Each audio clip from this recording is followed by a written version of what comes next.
Today, we're going to be talking about something that's all too real for many creators. You're working too hard on your YouTube videos, and you should consider repurposing instead. Roberto Blake is going to be joining us right now. Roberto, hello, how is it going? It's going good, man. I am excited about this topic because this is multiple live streams we've been doing now. And so, one of the common themes is people work really hard on their content. We really appreciate the hard work, the effort, but then they'll let us know that they're not getting enough views, that they don't see the, return on the time investment. So, Roberto, what would you say to that, and what are your thoughts just getting started? I think when people say they work really hard in the videos, what they mean is they spend a long time editing them.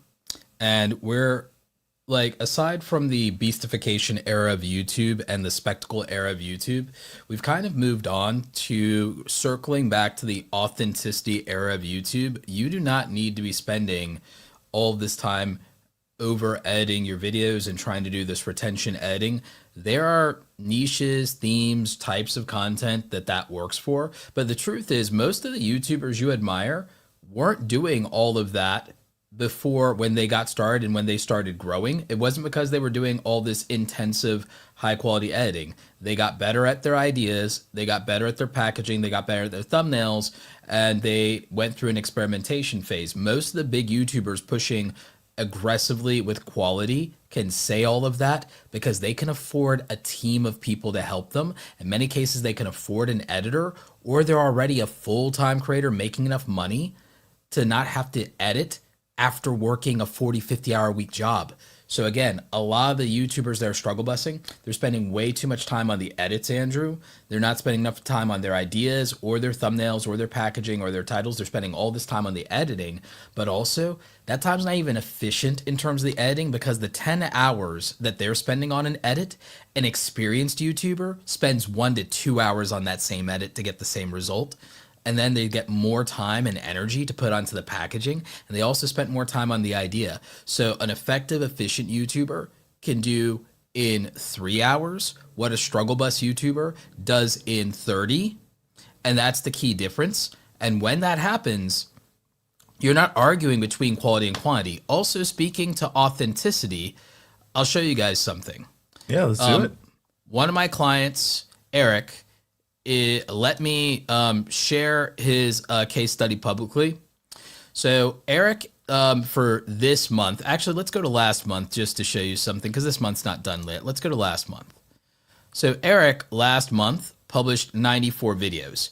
You would think that that would mean, oh, his videos must be trash. He, must be putting out and churning out garbage. But look at the views. His typical view range is 50 to 97,000 views on long form videos, Andrew, and he almost made 100 of them last month. Wow. What do you think is going on there? Is he clipping from live streams? Repurposing? He's doing something very close to that. He is shooting in a live to tape commentary style, and he's doing minimal editing, meaning that the edit only takes roughly the same amount of time as shooting the video, and most of the videos are about 20 minutes.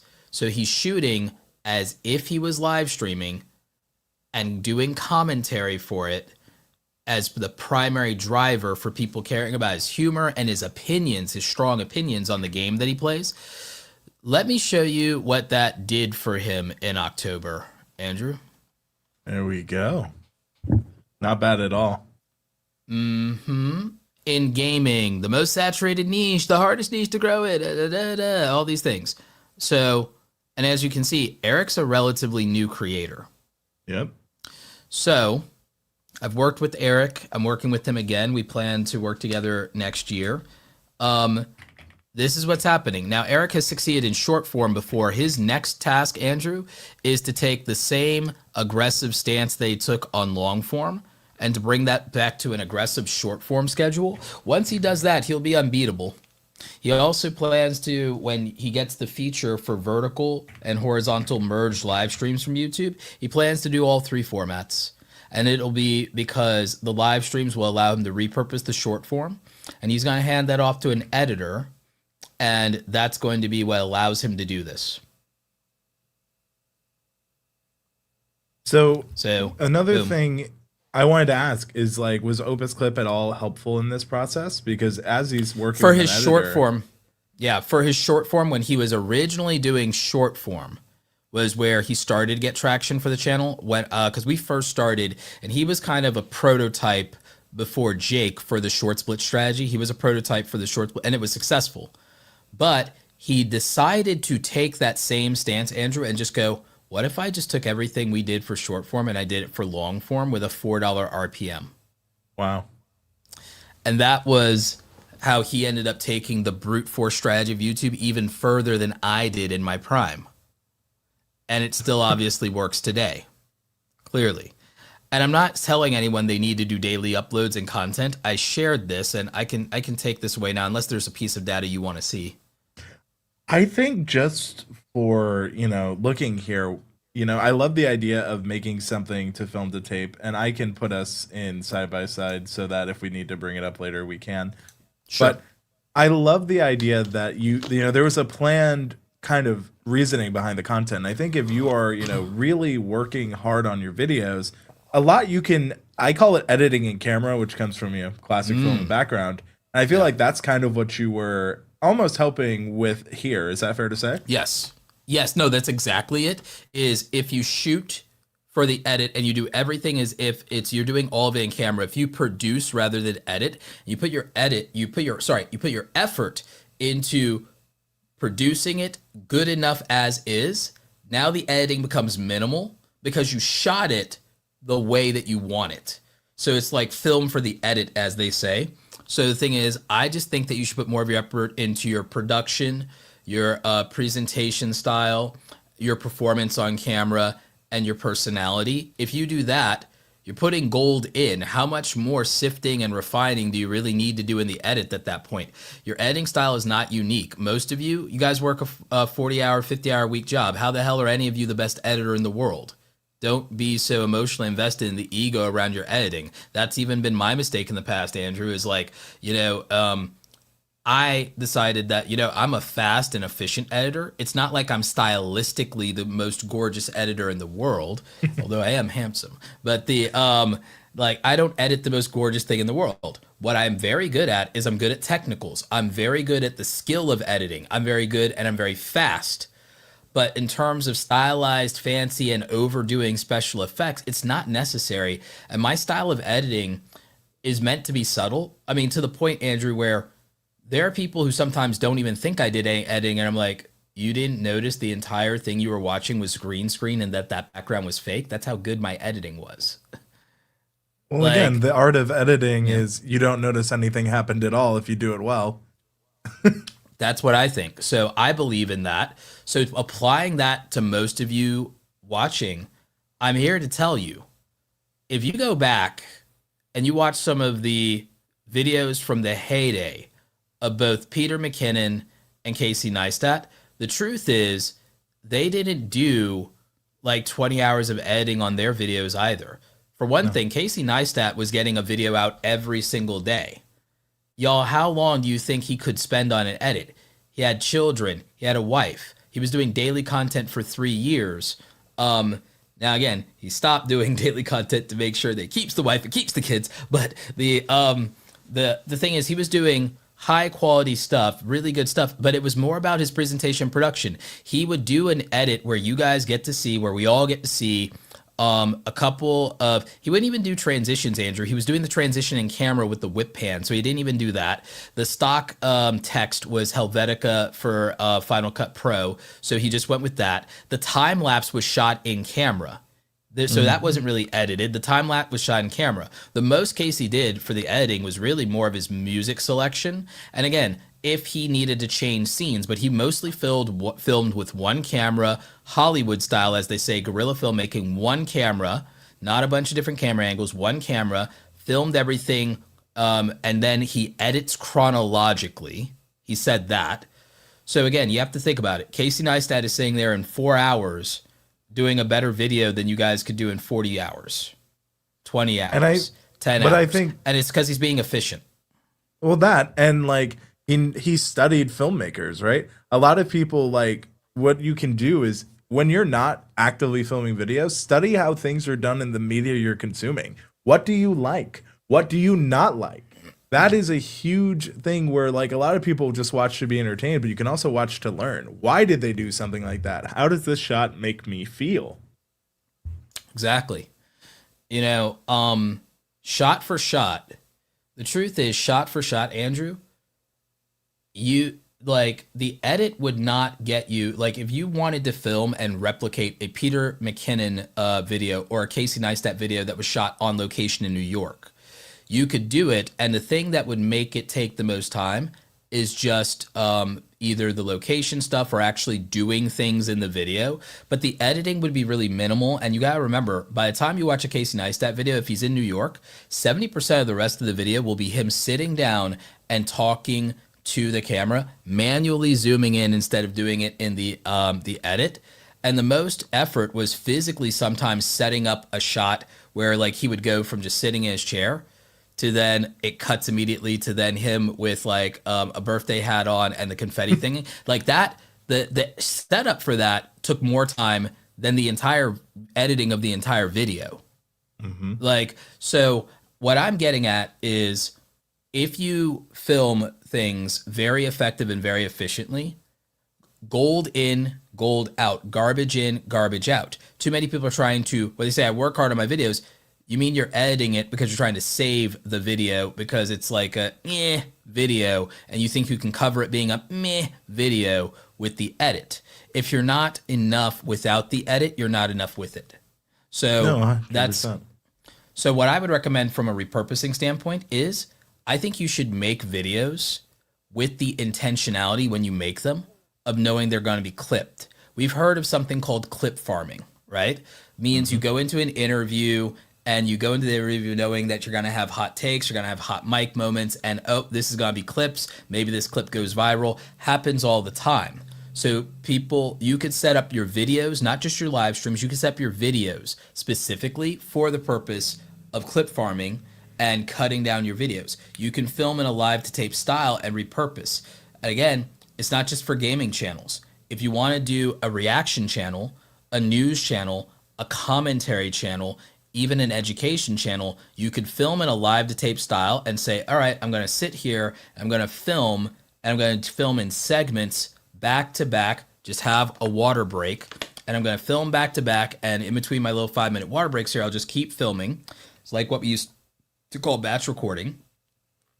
Oh, 100%. And you can clip that, you can upload that to Opus, and then all of a sudden you filmed for 1 to 2 hours, and that 1 to 2 hours you could go into Opus and you can clip it now, and now you have the basis for your videos.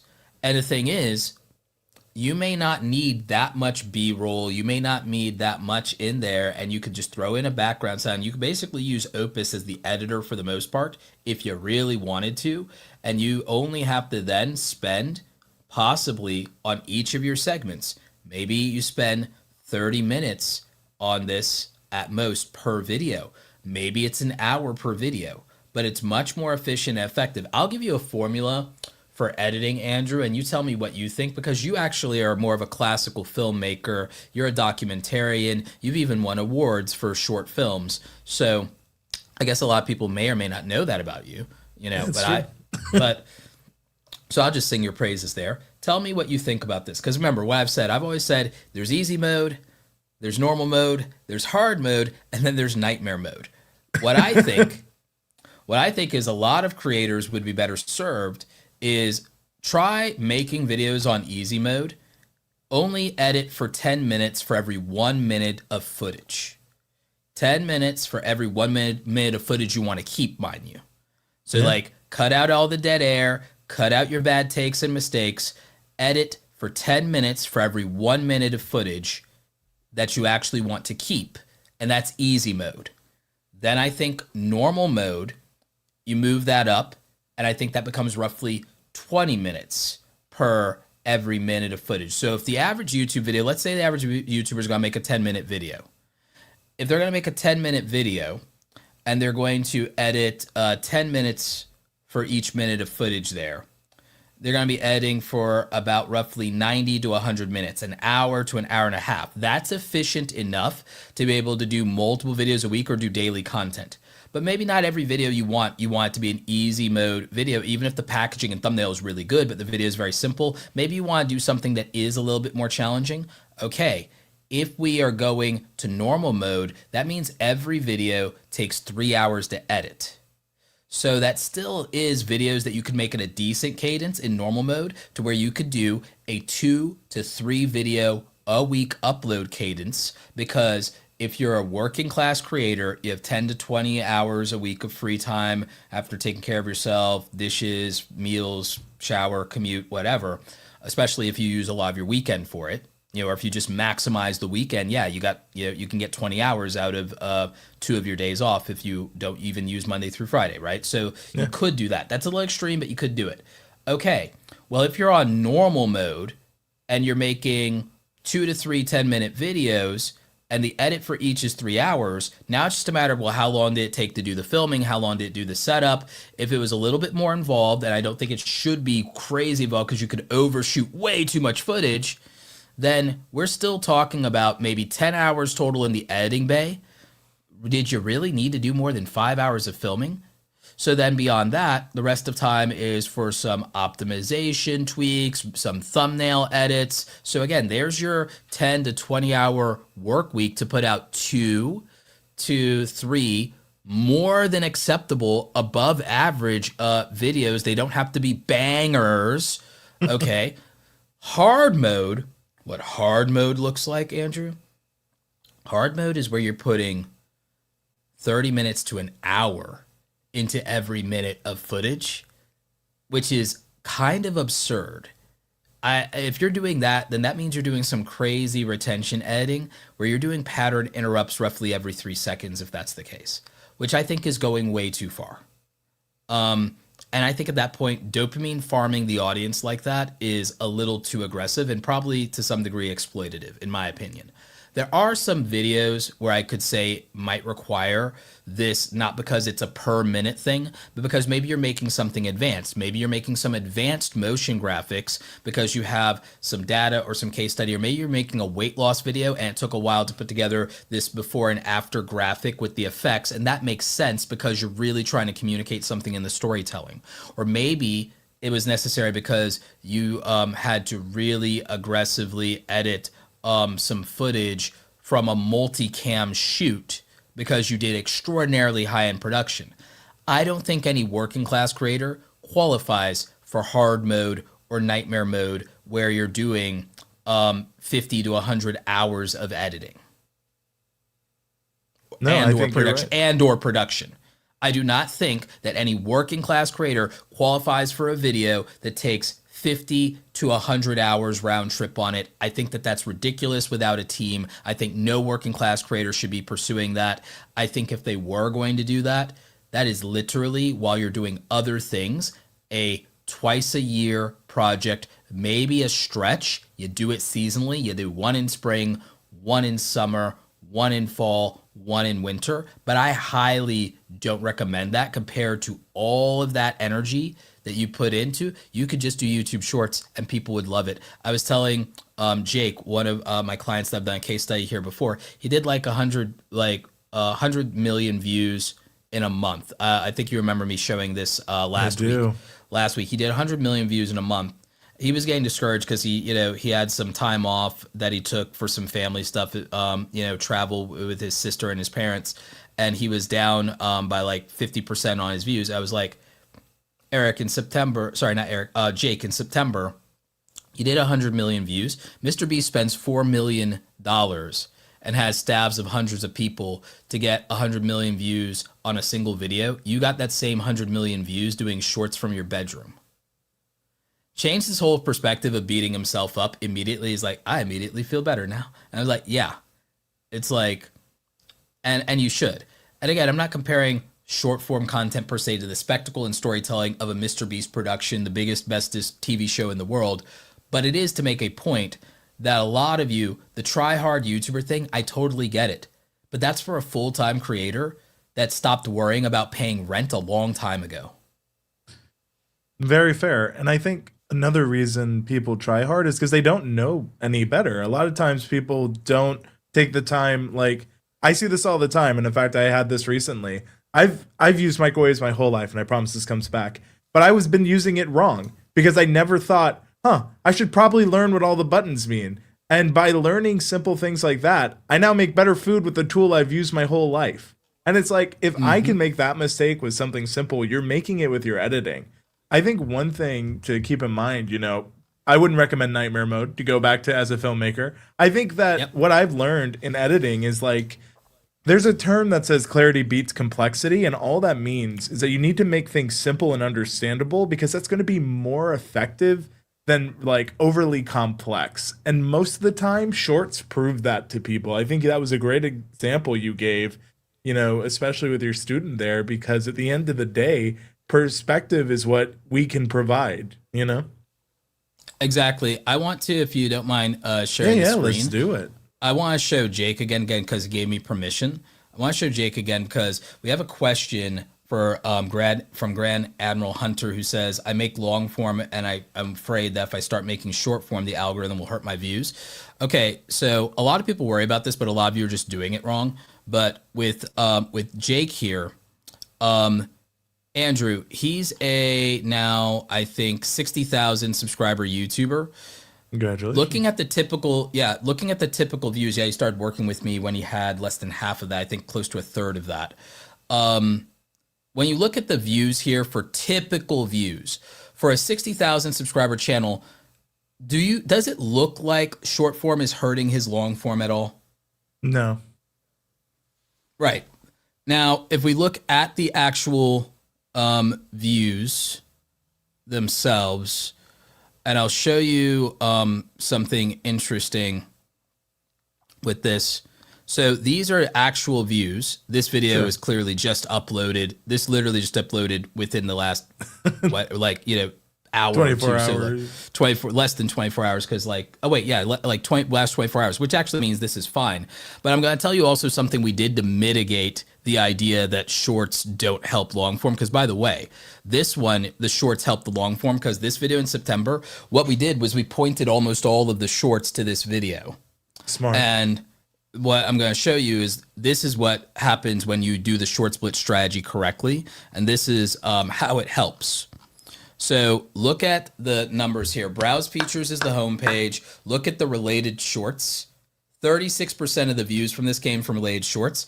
All you have to do if you do shorts is actually use my complete short split strategy, which is when you want long form to serve shorts, you don't do it literally on related video. You don't do 1 or 2 videos pointing from a short form to a long form. You point 50 to 200 shorts to just one video. Just one video. And that video needs to be a proven performer that did really well with first-time viewers on the long form. You don't point it to the video you wish was doing well. You don't point it to your newest video. You don't point it to the video that you feel really proud of. You point it to a proven performer that is really, really good with the audience. And so what does that mean? It means that we were able to take new viewers and make them casual viewers because of turning them from short form to long form viewers with that. And look at the videos that those viewers also watched over the last 90 days. It was these viral shorts. We proved that we can build a shorts to long form bridge by aggressively pointing a large amount of short form videos at a long form video and turn those new viewers into casual viewers and regular viewers. And that's what we were able to accomplish. But you have to point it to a proven performer video, not a video you wish was doing better, not a video you'd love to see more views on, a proven performer that works with the audience and is very good at engaging and converting that audience into repeat viewers.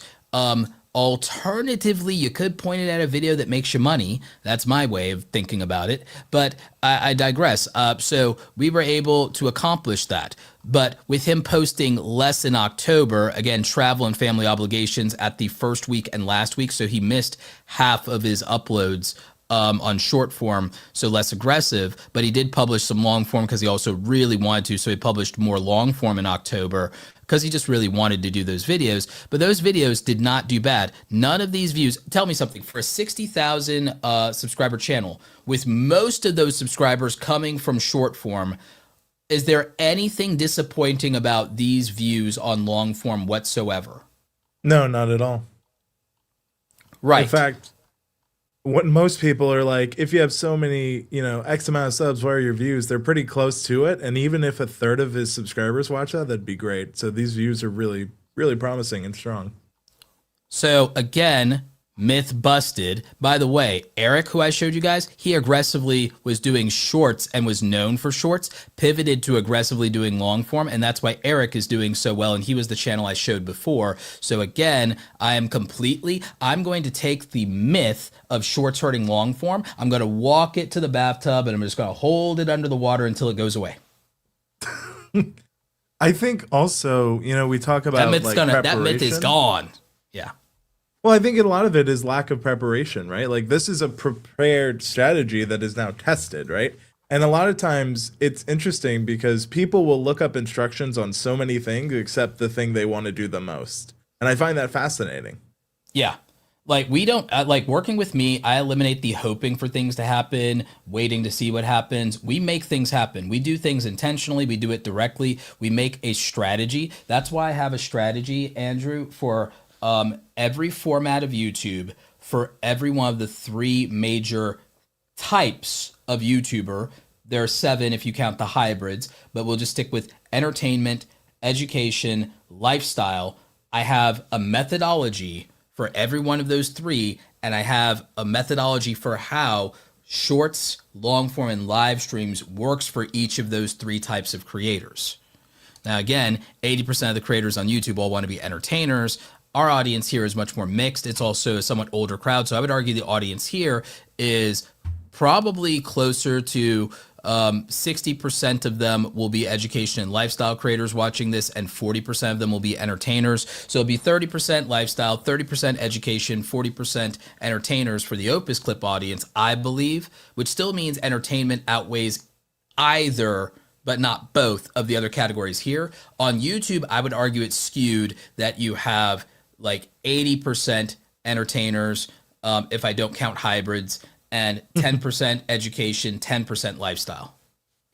I think that's a pretty fair breakdown, especially, but that's, again, it goes back to what we've talked about a few times in these streams, which we're going to be making a playlist after this one where you can watch them all. And I recommend, if you really are serious about learning this, doing that, because what we've covered through this series is a lot of high level thought that, going back to what we talked about earlier in this, one of the things that I've learned is that good preparation beats a lot of, post-production. One of the things we were taught in school, in film school specifically, is post-production can't make up for your bad lack of pre-production prep. And what that means for you is, as a normal creator, and what that means for me is our video and editing can only help so much for what we actually filmed. Roberto said, get good in, put good in, you get good out.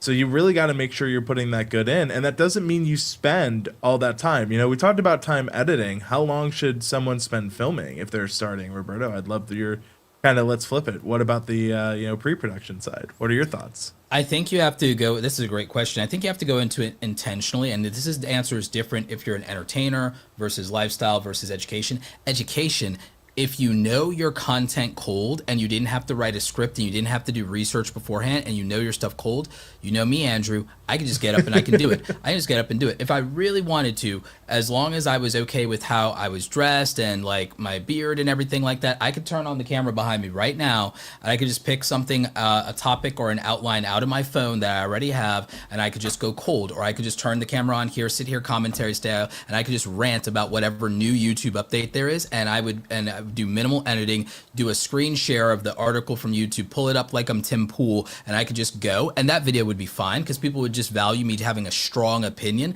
and all I have to do is make the thumbnail great. and that'll do it. So in terms of editing, I mean, sorry, in terms of filming, if you're doing education content or you're doing commentary and you either one, have the information right in front of you of an article, meaning you don't have to do that much research because you're reacting style to the information, or you're sharing a headline and then you're going in on your opinion, having read the substance that goes behind that headline, but again, not having to quote it verbatim. You could just do it in near real time as far as the shooting. Education, you could also just run off facts, tips, strategies. And again, you may not need a script. You could just use an outline. And if you are an extemporaneous speaker, you can perform that. If you are not, you could also do it just like a public speaker and have a slide presentation. What you could do is you could have your own slides, use them not as a crutch, but use them as a prompt for yourself. And then when you want to do your edit, it'd almost be a real-time edit because you would just be syncing your talk with clipping back and forth to your own slides. Or you could do something really cool with Opus. You could reframe and reformat yourself almost like a vertical video, then have the slide presentation up the entire time so that you give your performance and then the slides start syncing to your performance. And then you've basically shot in real time and then edited the equivalent of real time, not having to do much more than that. So that would be a way for the education side. For lifestyle, it's a little bit more tricky. For lifestyle, you have to film very intentionally and plan. I would say you need to know what are your big shots that you need to get. Establishing shot, like if you're doing a Casey Neistat's a true hybrid because he does all three. His videos will be somewhat informative and educational in a way because you will learn something new from them, and he will give you life advice throughout the video in some way, shape, or form, or you'll learn about a new place or a new thing, even some technology. It's lifestyle because you're literally watching this man live his best life. And it is entertaining because of his personality. So I would say he's a true tribrid. He's a triple hybrid, okay? But with a Casey Neistat, there is a plan for a Casey Neistat video has a time lapse. I'm going to go and get a time lapse, or I already have a time lapse of the location. So that's pre-production planning and then production. So it's how long does it take? Did I already get the time lapse? How long does it take me to get the time lapse? For my establishing shot, if I'm going to use a time lapse for my establishing location shot for, oh, this place, this vlog, this date, you know? So if you're Casey Neistat, that might be a time lapse. If you're Jevin Dovey, it might be a drone shot. If you're Roberto Blake, it could even be a drone shot if I decide to be fancy. So the thing is, you know what shots you're going to get. Oh, I'm going to get this establishing shot. Oh, I'm going to do my cold intro and do my thing, like I'm going to jump into frame. If I'm Peter McKinnon, I'm going to be, what's up, guys? It's Peter McKinnon here for another video. It's like, that's my Peter McKinnon impression. What's up, guys? It's that whole thing. It's that, yeah. Yeah, it's that, yeah, you got to do that whole thing. You got to do the whole thing. You got to do it with your whole chest. So it's that if you are Peter McKinnon, Casey Neistat. If you're Sarah Dici, you're saying, hey, what's up, Peachy family? You're doing probably a pan as the intro video to show, oh, here's me and here's my process. And okay, shoot's going chaotic today. Check on me when I'm more organized. Like, you know, so it's that fun intro thing. You got to plan that. Oh, here's my quirky intro. You got to plan, oh, if there's a process or something I'm going through, you have to plan, okay, what am I shooting? What am I not? What am I keeping?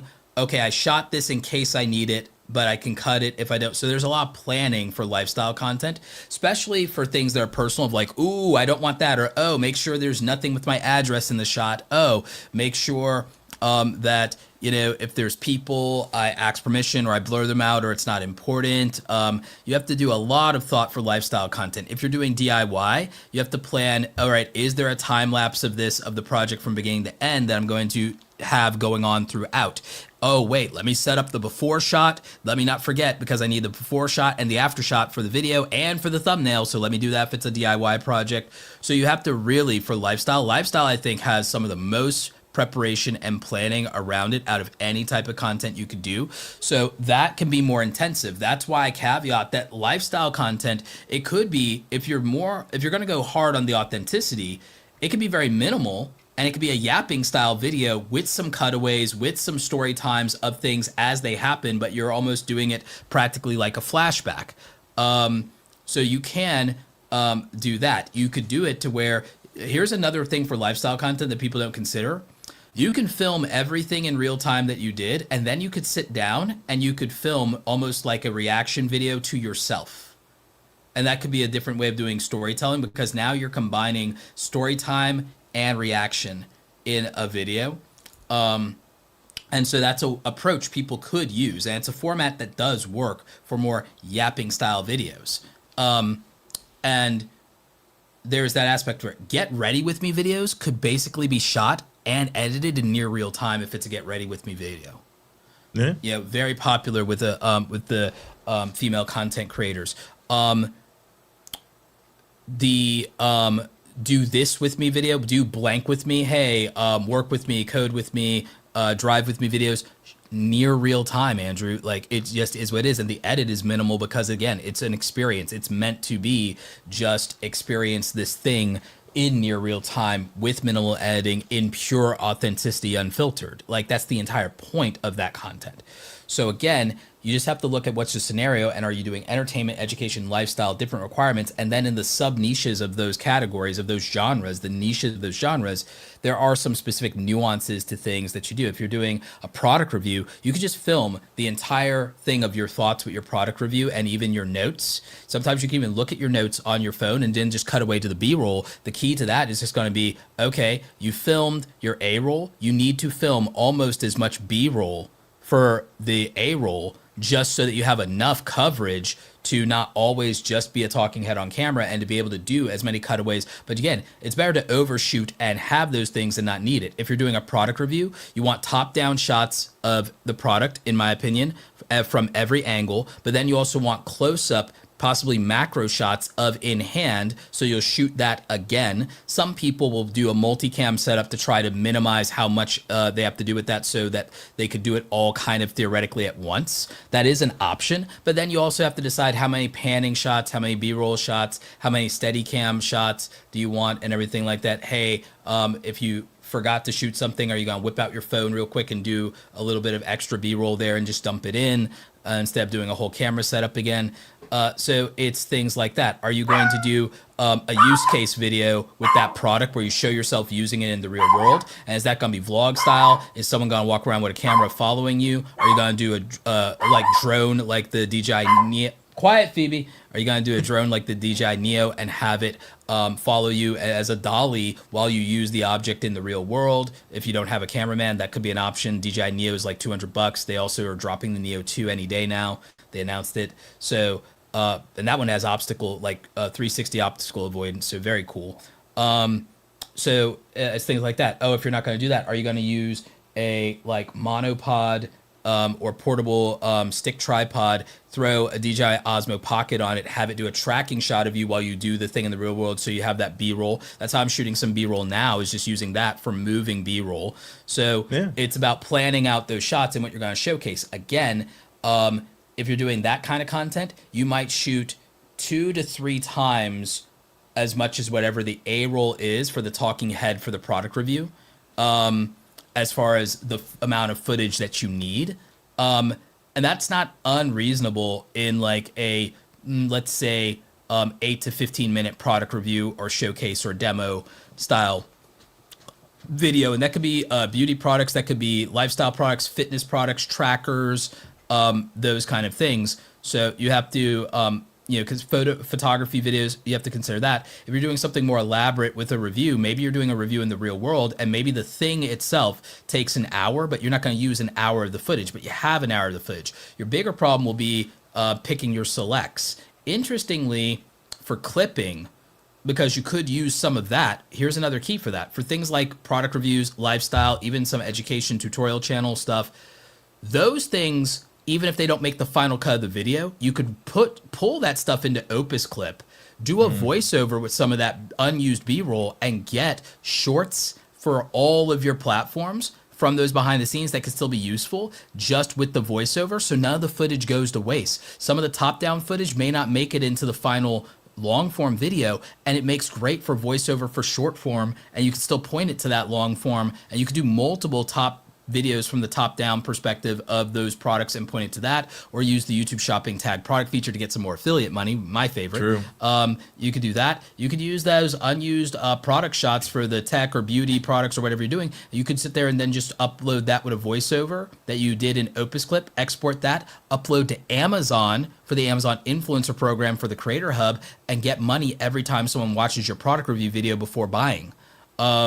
Another hack there for you guys on the monetization side, like, you know me, I'm here for the revenue, not just for the reach. You know, so there's that. Entertainers, I think, are the ones that kind of struggle the most because they might have to do multiple takes for the emotional reason or the aesthetic reasons or something for continuity.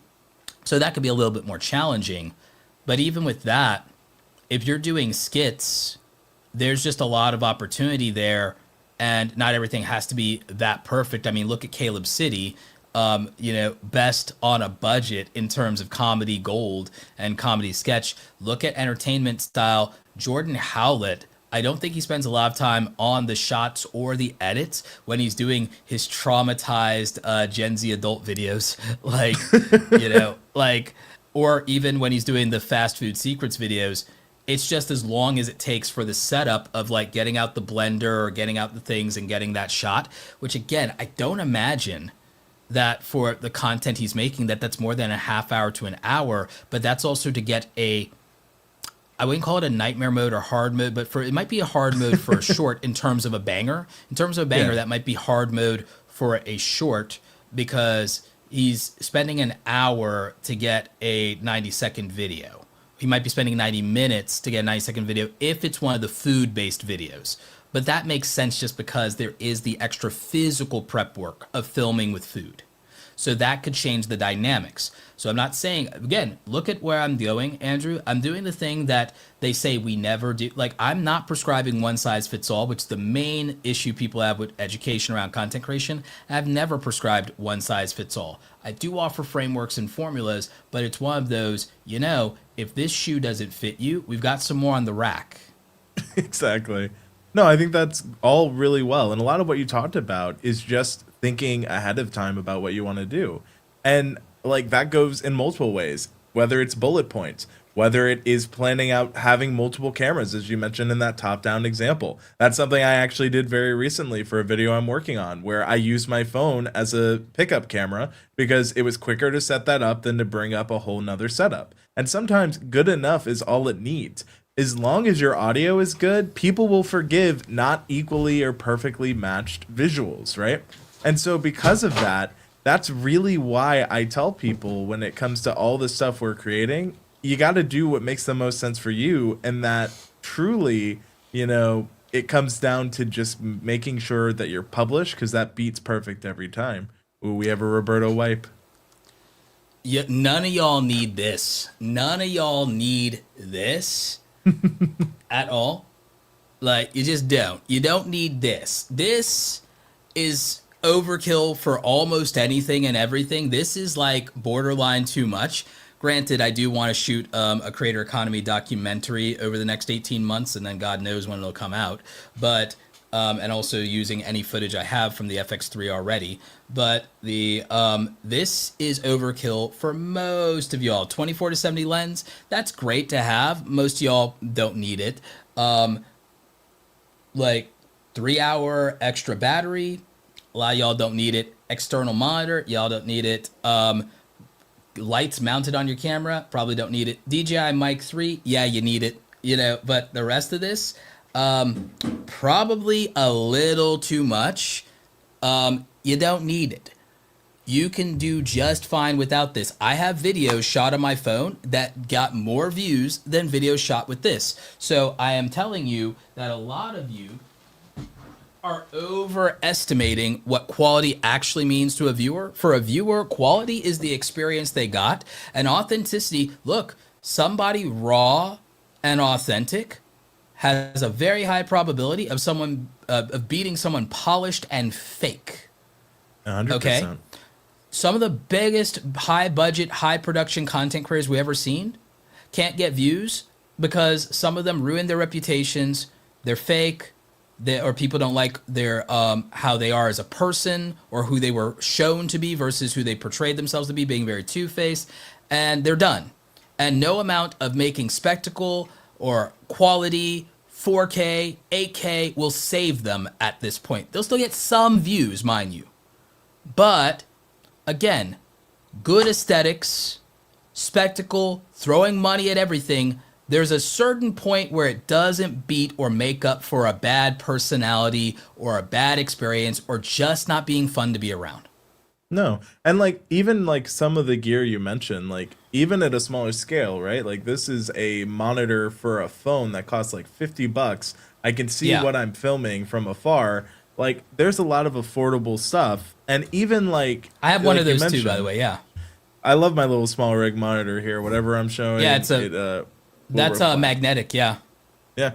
So I say this to say, like, you're right, especially when it comes down to, you know, the gear couldn't save the inauthenticity. And this is something I've learned by being on like high level productions and corporations, that they spend millions of dollars to come across authentic. They do. They put things in a background. They have set designers to try to make a shoot feel less corporate. That is a job. But a lot of creators do that naturally, and they don't have to pay a cent. Just remember, there are bedroom YouTubers with more subscribers than multi-million-dollar, even multi-billion-dollar companies doing productions on YouTube and trying to put content out and put their show out. There are people that have more. There are people making the product, like for camera gear. There are camera gear companies that camera gear YouTubers are beating on 1/100th of the budget. You know, I'll give you an interesting idea here. Like, think about the fact that even in the space of news and commentary, individual news and commentary YouTubers are getting more views than each of the syndicate CNN, Fox News, ABC, MSNBC, sometimes all of them combined lag behind individual YouTubers. Think about all of the former Disney and Nickelodeon stars who have come to YouTube and have less views and subscribers than us, Andrew. I mean, at the end of the day, just because you have a skill set one place doesn't mean it's going to necessarily transition over to another. And like, but sometimes it can surprise you in the other way. There are some people who would do a lot better if they were on TikTok than if they are on YouTube, and vice versa. Absolutely, which is why repurposing your content across all platforms. Look, if you put your content across all 5 major short form platforms and it still fails to perform, it might be you. At that point, I would say the platforms are mirroring what the audience is saying, right? And like, if you were to take anything away from like posting all that and not getting views, look at the analytics those platforms provide. Some provide better analytics than others, I'll admit, but you know, they still have data, right? And I feel like when I talk to creators, the things that they think matter versus what do, they sometimes don't overlap at all. Like, I often see, well, it needs to be well lit. I'm like, but you sound like you're in an air tunnel 40 feet away. Right. And it's like, but that's knowing the difference, right? And we've talked about, if your mic sounds like you're talking into a trash can, you probably don't need to worry about your lighting right now.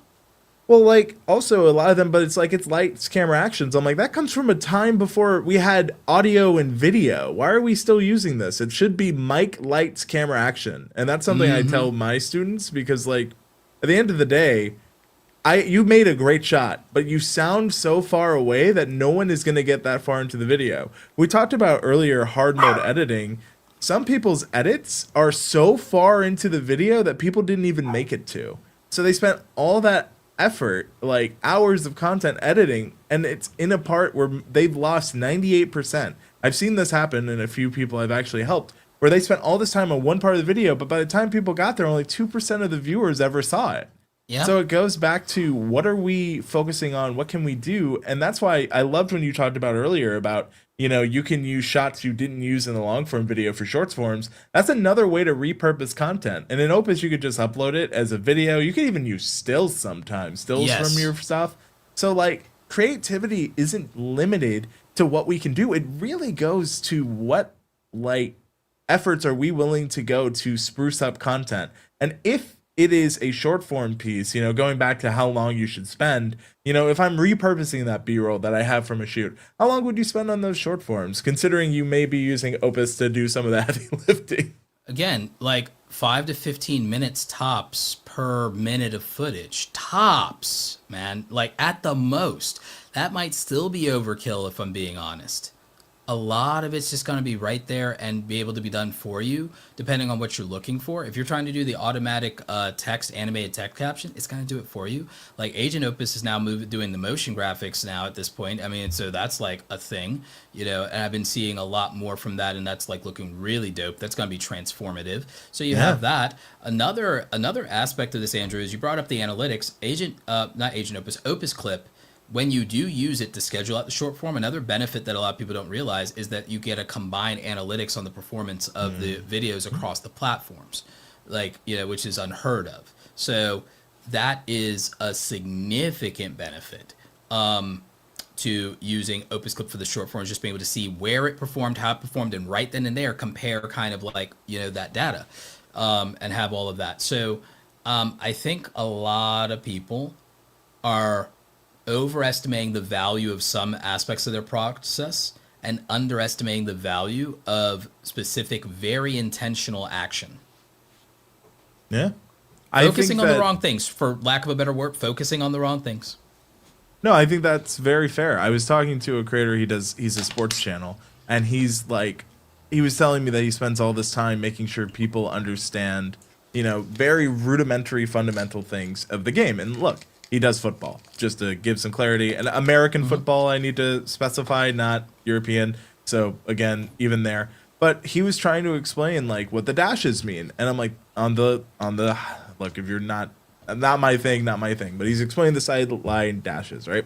And I asked him, why did you spend the yard lines on the field, Yes, what the line correct. of scrimmage is.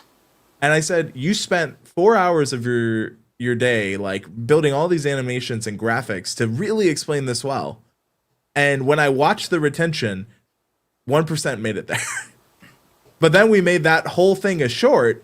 And guess what? People are like, this is one of the most helpful videos I've ever seen. So even within that, we took something that most people never saw. He was so afraid to use that moment. He's like, no, it's going to ruin. It's going to surprise. It's going to spoil the video. I'm like, I had to have a real conversation. I'm like, unfortunately, not many people have ever seen this part of the video because of your 2,000 views.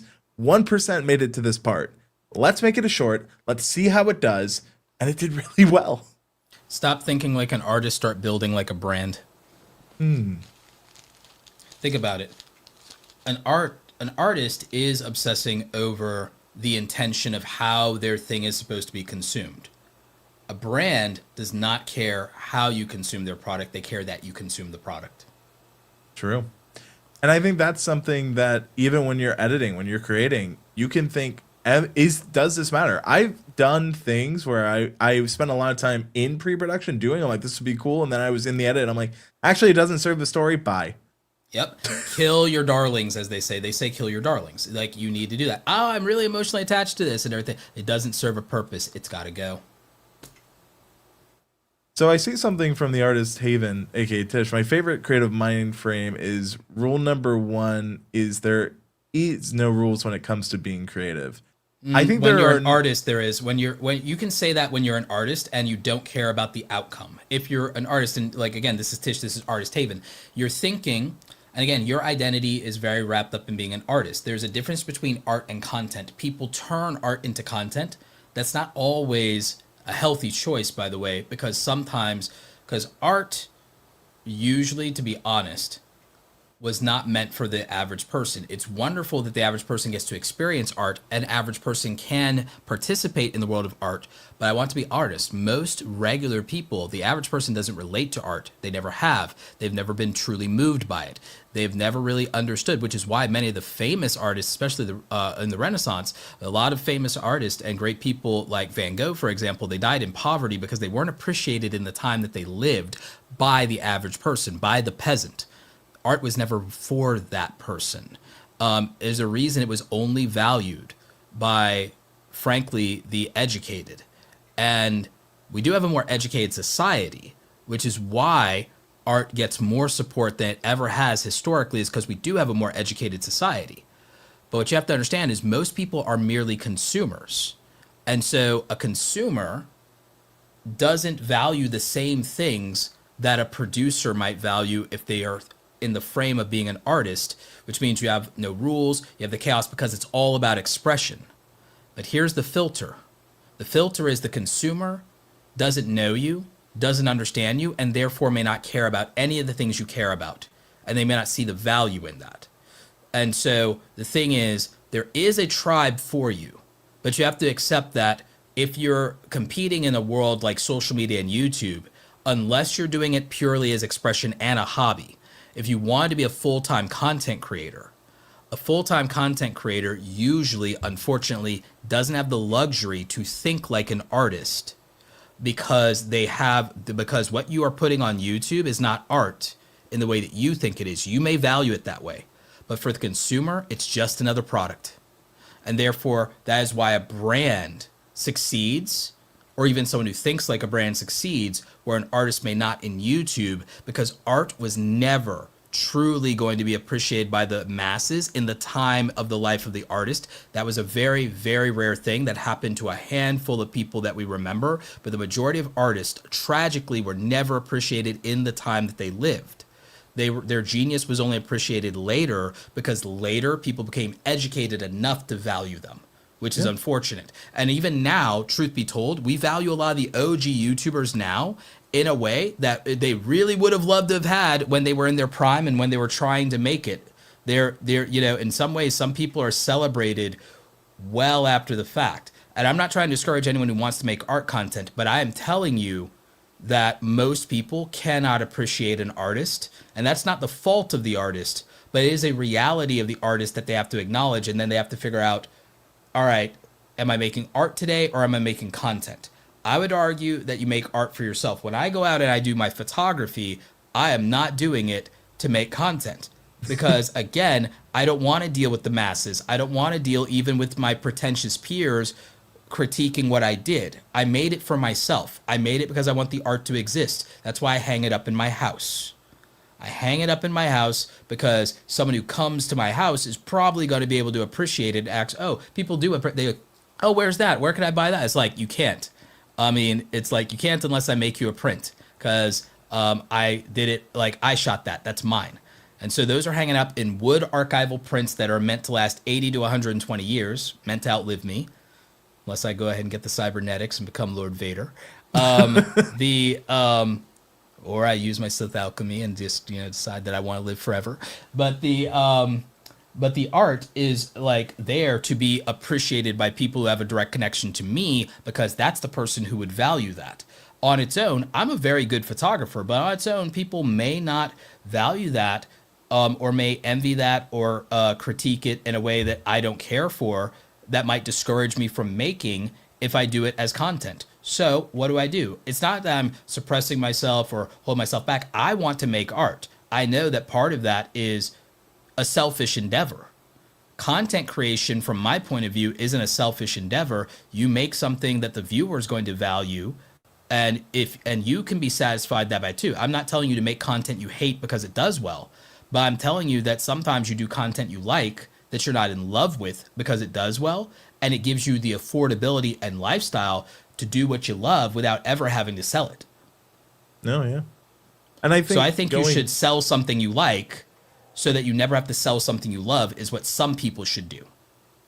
And I think going back to like the classic creators, I'm talking like Renaissance painters, like a lot of them were actually, they were in their own mind sculptors, but they're known for painters, or they were painters and they're known for their sculpture. And that's not what they ever wanted to be known for. Right. So it even goes to like when your art's out there, you kind of lose a little bit of control of what people will perceive you as.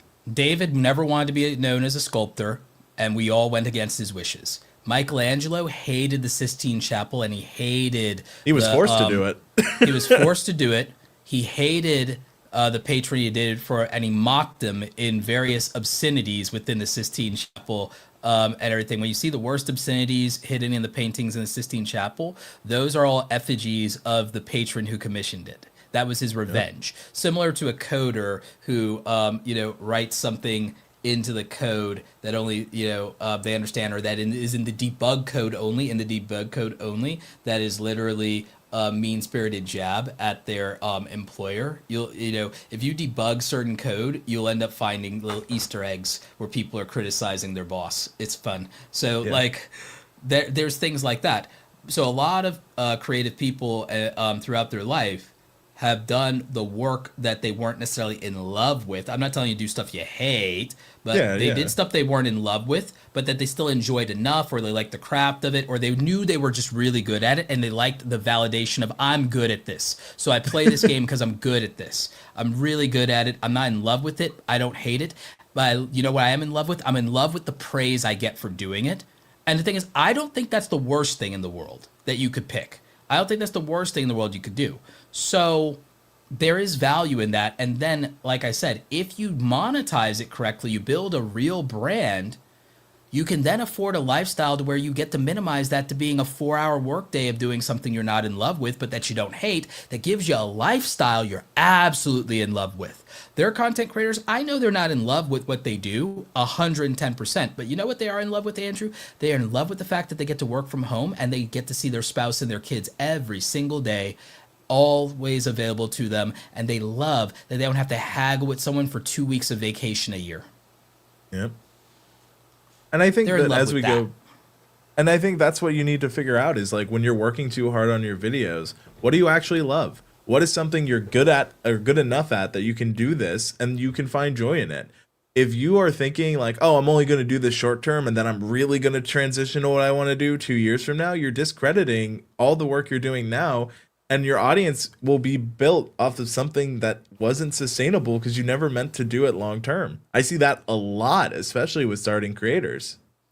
I like making content and I like editing, Andrew. I love live streaming. I love public speaking. I love coaching, mentoring, and talking to creators. I like making YouTube videos.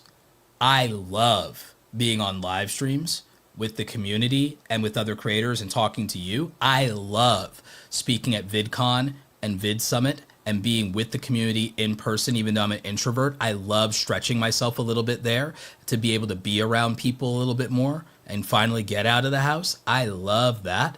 I love coaching and working with creators, and I love photography.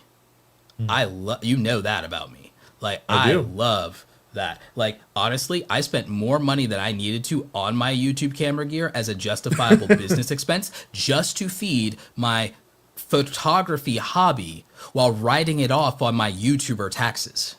Right. I get the double dip, so like that's what I did. I love being able to speak at events. I don't necessarily go out of my way to travel that far out of Georgia on my own. So I turned public speaking, which I love, into travel vacationing, which I only like. Mm-hmm. So you have to look at those cross sections of doing something I love lets me do other things, more of things I like if I do something I love, and that's great. But doing things I like or don't hate can also let me do things I love. And here's the thing, I get to choose which things I monetize, Andrew. And that's real freedom, in my opinion. I think that, like, a lot of people, you can also love something you liked. Like, I loved, before I ever did YouTube, I loved being behind the camera, not in front of it. I liked being on it, one, for a job at the time. But then I learned to love it because I kept doing it and I learned, and it helped me be better at the thing I loved behind camera. If I know how to be on camera, I know how to even better direct behind it. I love producing. I like a lot of things.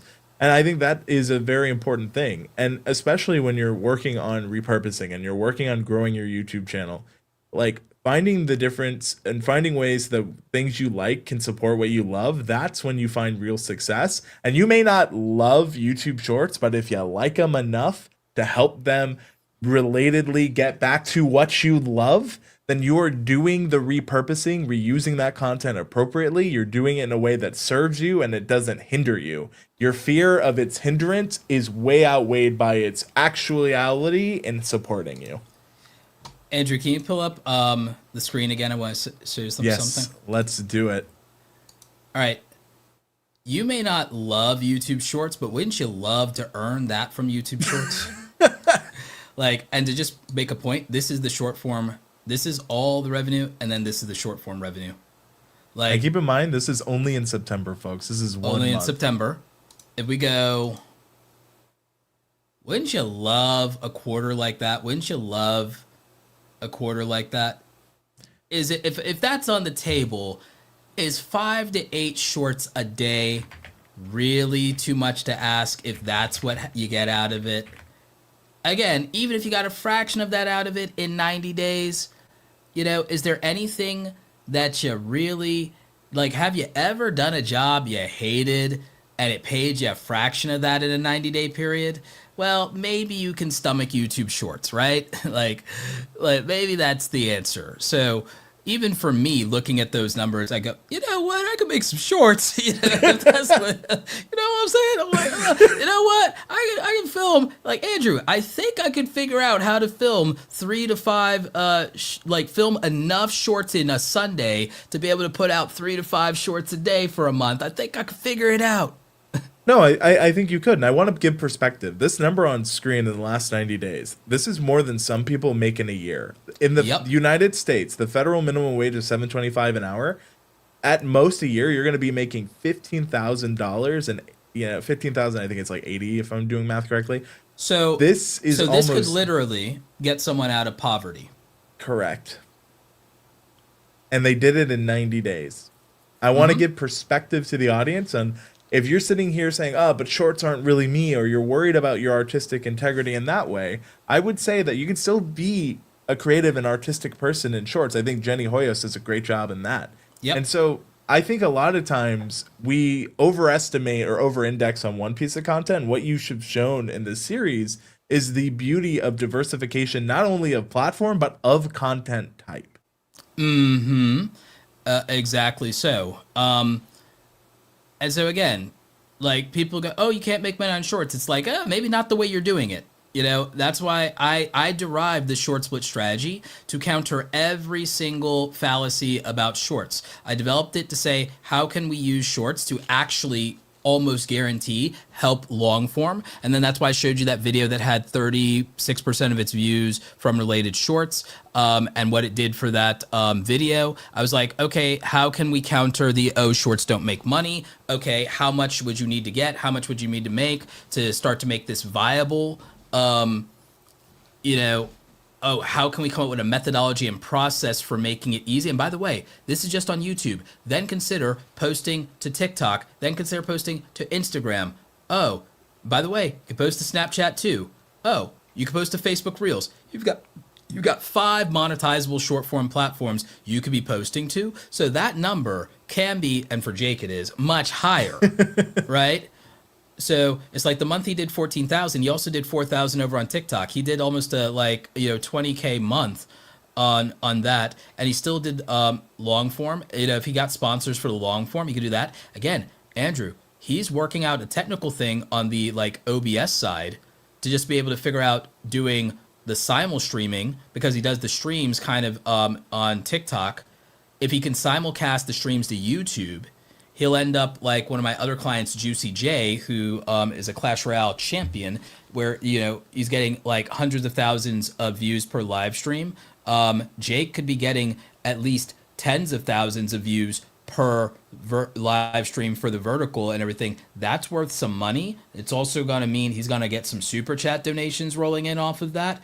It wouldn't be a small, insignificant number either. I think it would probably add at least, my thing is, I'm almost positive it adds another $100 to $200 a day to the pipeline, which is not small money, because that is another $3,000 to $6,000 on top of everything else.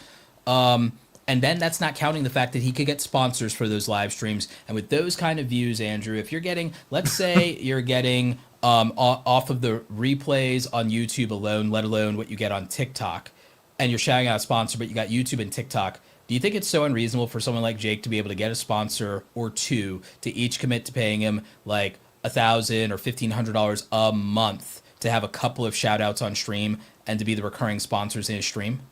No, not at all. In fact, so then I've seen creators that's another do it 2 with to 3,000. less.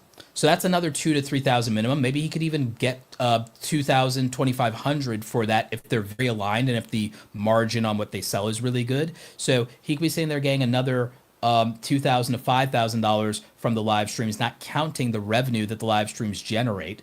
So live streaming is another minimum $3,000 to $10,000 pipeline right then and there. So again, I figured out between, we can repurpose streams for shorts, or we could batch record something, film it live to tape, and clip it with Opus, and it'll just upload it, do it automatically, get our selects. We optimized where every short is only 5 to 15 minutes of editing. So it's like, oh my God, how am I going to get the time to produce that much content that much consistently? And then by the time you make that kind of money, you can get an editor and an assistant to help with some of this. So I figured out, I said, I'm going to attack every single argument against short form content for YouTube. And I managed to do that. With Eric, and even with long form, I'm going to say I'm going to figure out ways in every major type for education, entertainment, and lifestyle to figure out a proxy for how someone could get away with doing daily long form of at least one video daily long form in entertainment, education, and lifestyle. Eventually, everyone that I get to do that will let me share a case study. Eric is the Sweaty Clash Eric. He is the entertainment case study. Eventually, I'm going to have a case study for this in entertainment, which is probably just going to be the gamer guys. Then I'm going to have one in lifestyle, which is probably going to be vloggers, someone doing a lifestyle vlog, family vlogging. Now I'm going to have someone in education, probably going to be somebody either in a news or info niche or white collar professional niche. And I'm going to have it for the short form. I'm going to have it for the long form. We're going to have it for the live stream. The key to it is just getting them to let me share the analytics, because I have case studies where I cannot publicly share the analytics.